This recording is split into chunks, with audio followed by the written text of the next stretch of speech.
thanks for joining me today, and thanks for taking the time just to come and share your heart and some of the things that's on your heart. So, Lochner, as we start, just tell us where were you born? Just tell us a bit about your home and where did you grow up? I was born in the Free State, in Rus, a little mining town.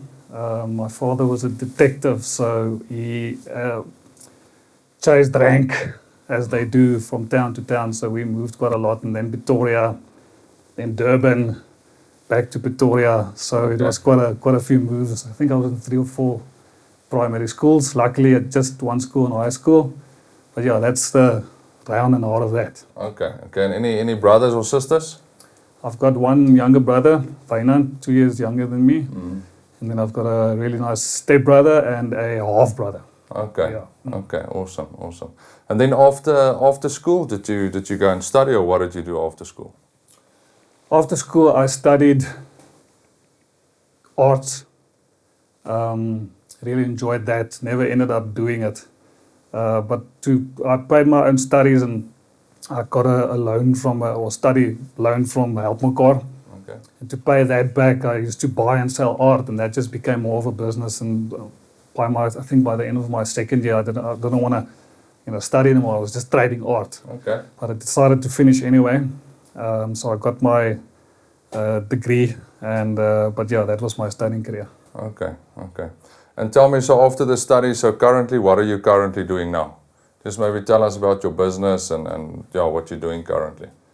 Currently, I'm a little bit in limbo, so I'm between two worlds. So I'm kind of exiting my last 10 years phase of business, which was a tech business, building CRMs for businesses. That I'm exiting at the moment, and I'm in the middle of starting 1 or 2 new ventures that we're trying to get momentum onto. Okay. So let's maybe just go back to your home and where you grew up. So one thing that I always like to ask men is just the relationship with their dad. So maybe just tell us the impact that your dad had on you while you were growing up, and also just currently. Just tell us about your relationship. I think to answer that, I actually thought about this, because I think the important thing is to answer it in an honoring way. Yes, absolutely. But also realistic. So I think my father was in a difficult space in a few phases of his life, which indirectly affected the way he had to, deal with me and my brother, Wynand. He was always fully committed to, getting the best for us, and proud of any achievements that we did, whatever the case might be. But him and his ex-wife, my mother, had a lot of stress. I think in that period, in that first, call it 15 to 20 years of their marriage, which we were in, I think a lot of that affected his overall mental health. And he's also unfortunately, he's got quite a bad history in his own family. My grandfather was an alcoholic. My father's sister committed suicide. So he's got a lot of trauma and stuff here on his own side. And I think because I was the eldest, a lot of stuff were learned with me. Mm. And I don't think I was the easiest student. Mm. So I'm actually, these days when I look at him now, I'm so sorry for him, because, the way he's doing it now is a lot better than he used to do it with me. Okay. Yeah. Okay. And anything that you want to just share with us, maybe if you can think of the last 10, 15 years and you being a father as well, what is, what are 1 or 2 things that your father, that your dad has taught you in your life? So I've recently learned that making yourself vulnerable emotionally is extremely valuable. And dealing with your emotions and working that emotional IQ into your life is extremely valuable, versus when we grew up, if you threw a tantrum or you cried or whatever the case might be, the instruction from your dad was, hey, stop the emotions, think intellectually. So let's solve this problem, and that's how you kind of went into it, because they were raised that way. And I'm always, well, these days I'm really sorry for that generation because I don't think they really had the opportunity to, express their emotions and learn how to deal with that. And I don't think he had the tool set to give that to us. He had elements of it, which still speaks through to today. But practical day-to-day, I really had to, the last 2 years, with some professional help and some, people in the community, figure that out.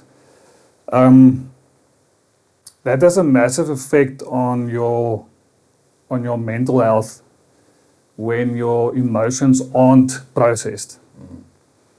Trauma isn't debriefed. So that damage just keeps on layering and layering more and more and perpetuating itself. And I've had the last year and a half, I went through a process of, figuring all of that out and completely changing the way I'm working with my sons. And it's so incremental that I learned stuff today, which I think 3 months later I should have changed it. So the learning is now so fast that I wish for our parents' generation that they also had that opportunity to, without fear or without feeling humiliated, to go to a psychiatrist or to make themselves vulnerable to community in a men's connect group. They didn't have that stuff, and that's where I feel sorry for them. Sure.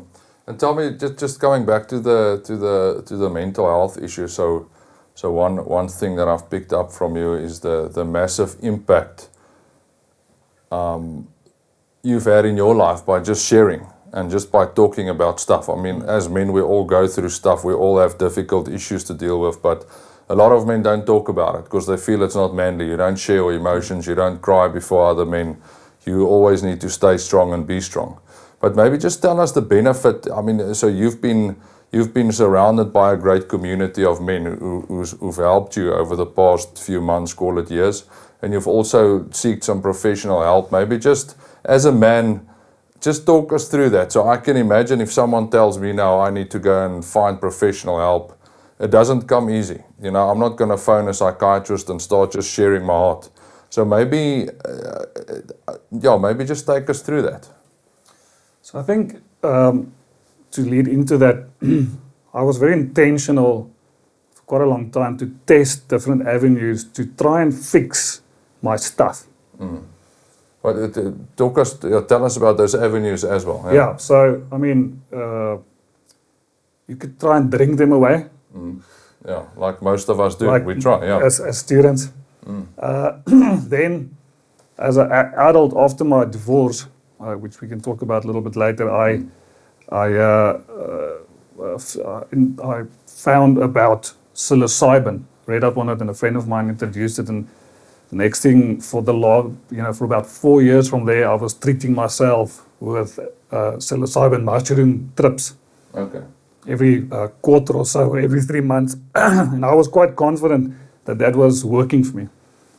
You read up on the web and email online, and there's a lot of testimony that it's working well for depression and different types of mental health issues.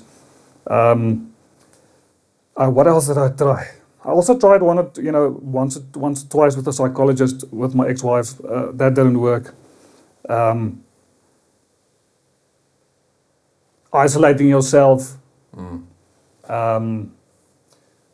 going into relationships that's kind of, with no strings attached. So you feel wanted, but you don't have to commit anything. And it's only when I met Annalise where I got into this new place. Because I turned a solid official atheist when I was about, probably 2013, 14. Okay.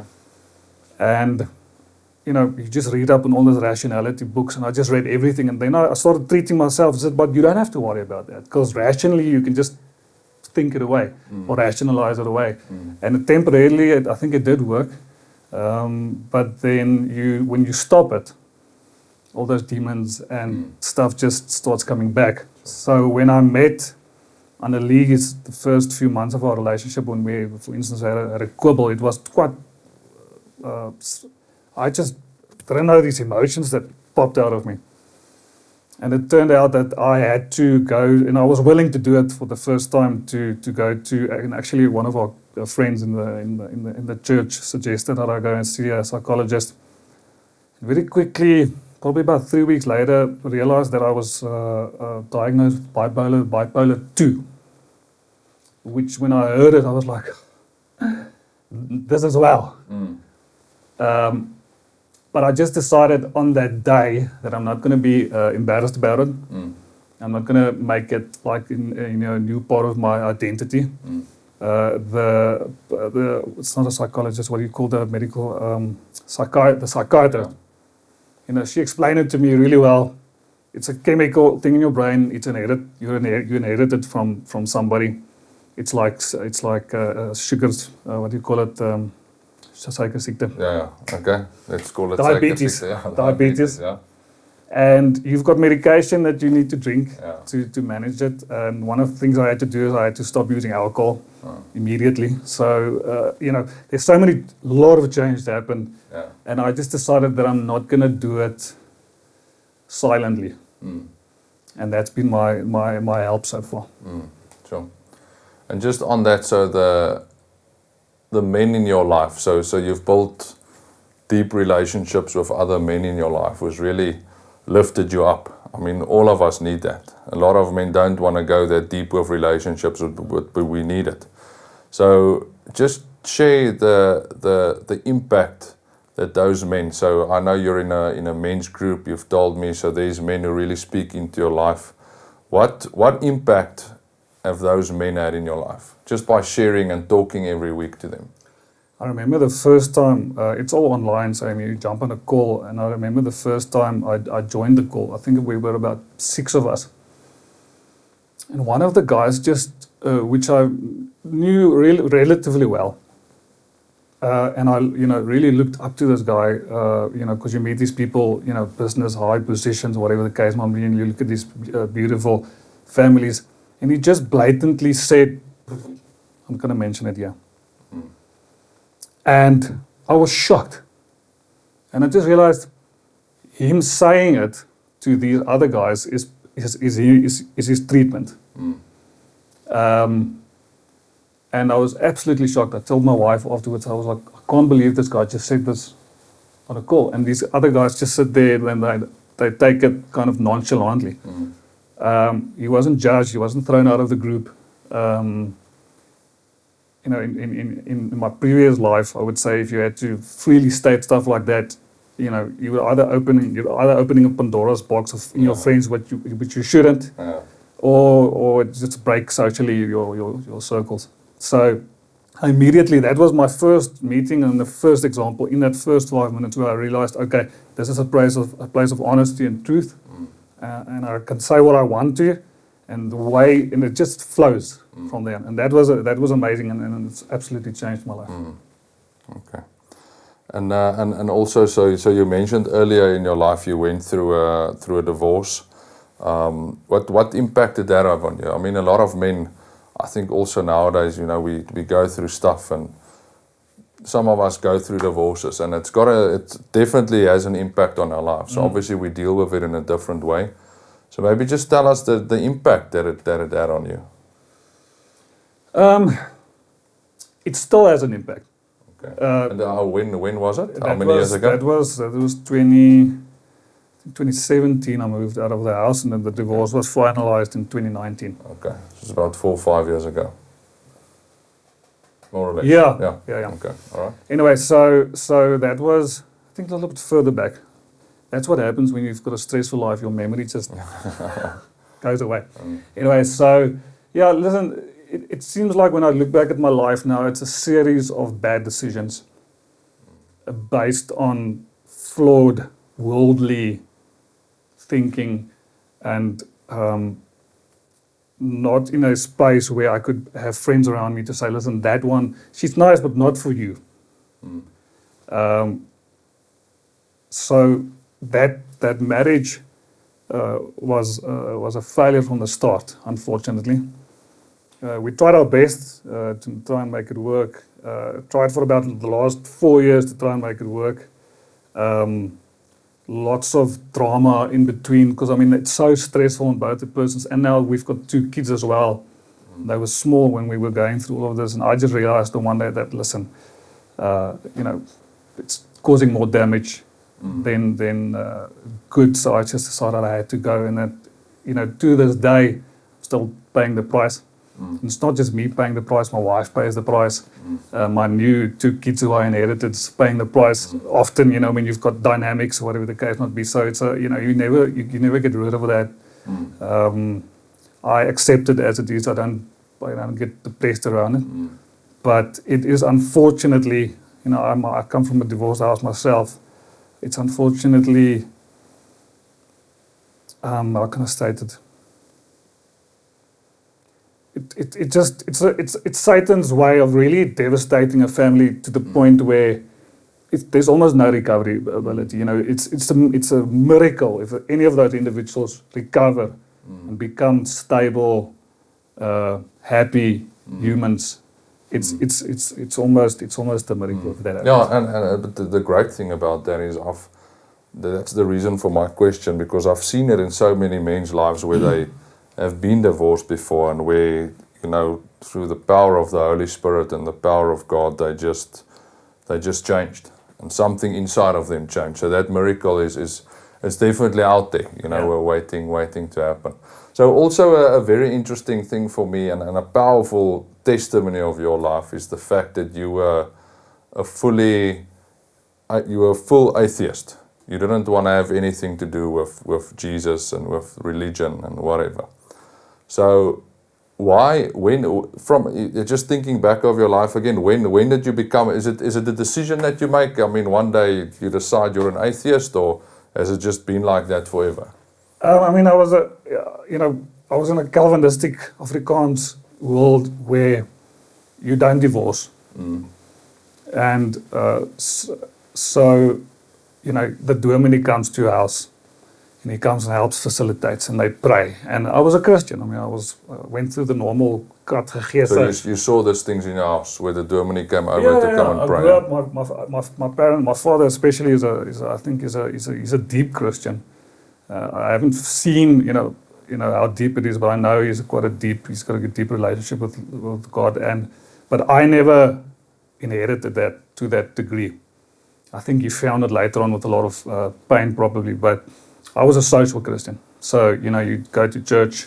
I would rather have gone have a cigarette with my friends after church than go to a Sunday class after church. And then I think in standard 9 on matric, you get your, what do you call it, you formally... Yeah, it's like a type of graduation or something, I remember. So I went through the whole process. I was a Christian, if you ask me that.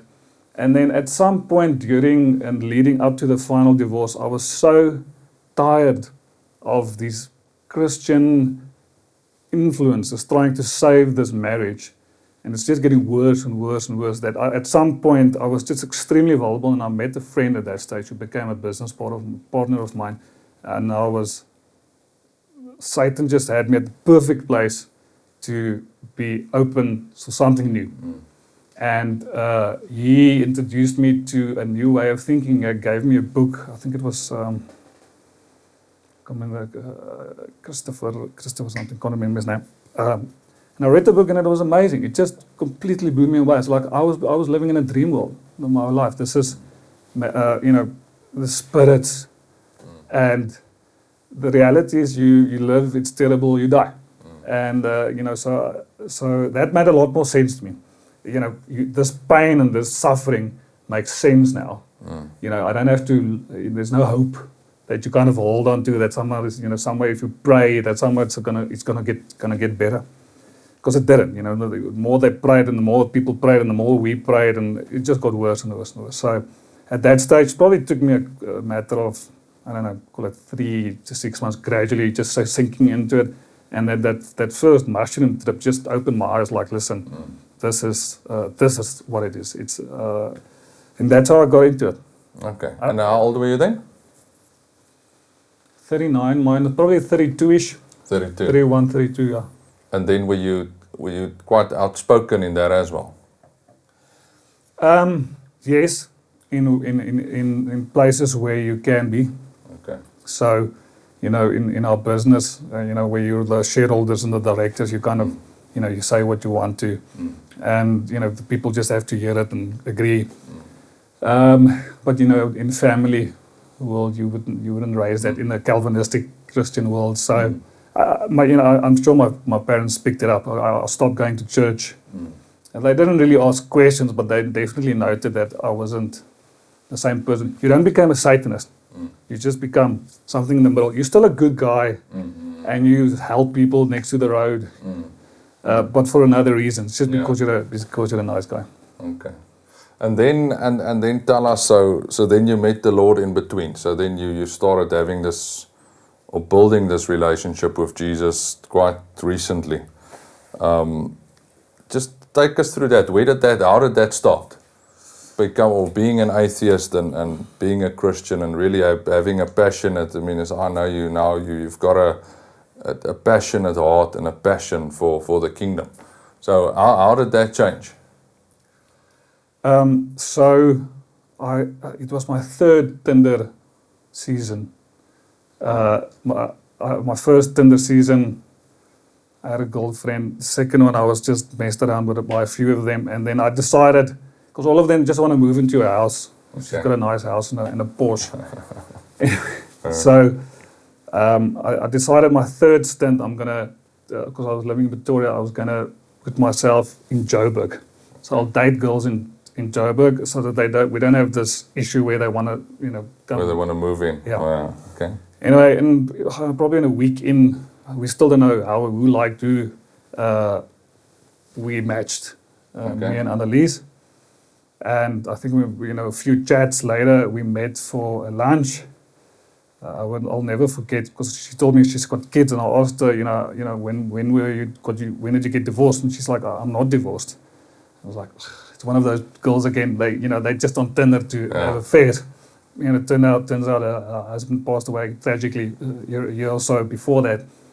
Anyway, so we were friends, ran together, so we both love running, did a few long trail runs and so on. And then I think at some point, both of us realized it's becoming more serious. And she knew I was an atheist from the beginning, and she never judged me for it. Well, I told her. And then she said, I'll never forget, she sent me a WhatsApp and saying, listen, I don't mind taking this further, but if we going to take this further and you might help me raise my children, I want it to be on the same foundation, and it needs to be Christian. I was sitting in my study in my house in Pretoria, and I just sat there and was like, I really like this girl, but I also have got a massive fear for going into that world again. Yeah, sure. And it was a difficult one. Yeah. And after a few minutes, I just realized, listen, I can probably, you get burned by these shallow relationships too often. Yeah. And here's a really nice woman. I'm going to give it a chance. And I sent back a reply and I said, listen, I don't know how I'm going to get there, but I'm willing to do it. Willing, yeah. And that's how it started, yeah. And then your first time back in a church after so many years?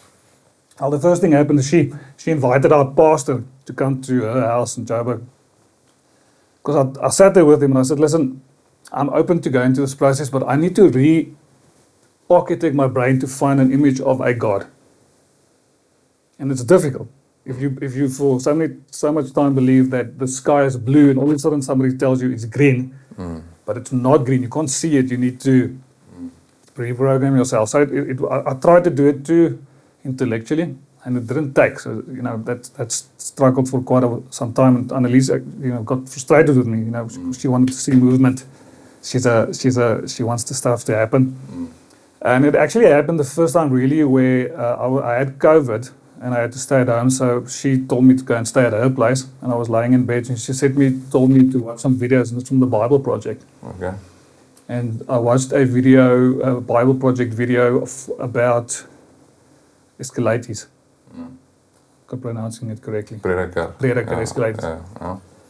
And something in that story just because it's that book in the Bible it's a very good intellectual balance between reality and spirituality. And there, I think something just clicked there. And from there on, it was just iterative. I just wanted to learn more. And another big thing is I had to exit myself willingly from. We even had a WhatsApp group. A bunch of atheists of us. They'll put on jokes like anti-Christian jokes or whatever. Oh. And I had to, at some point, I felt so bad because some of them are in business with him, they're business partners. Yeah. Part of our whole culture is not being fooled by this Christian world, whatever.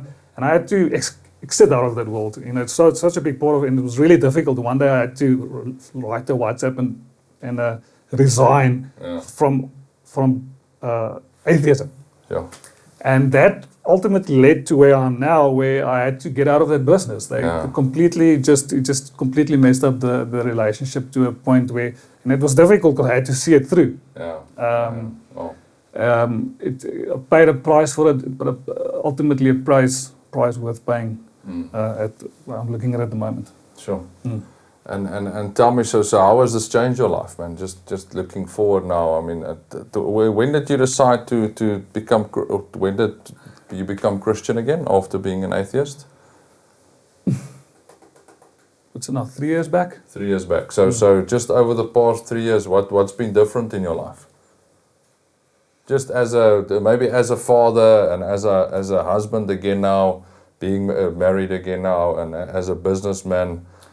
How did that change your outlook for the future and just your dreaming and your vision and etc.?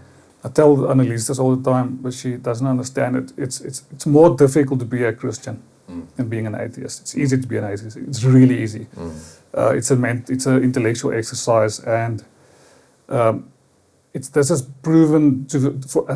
is now proven as a really big challenge for me.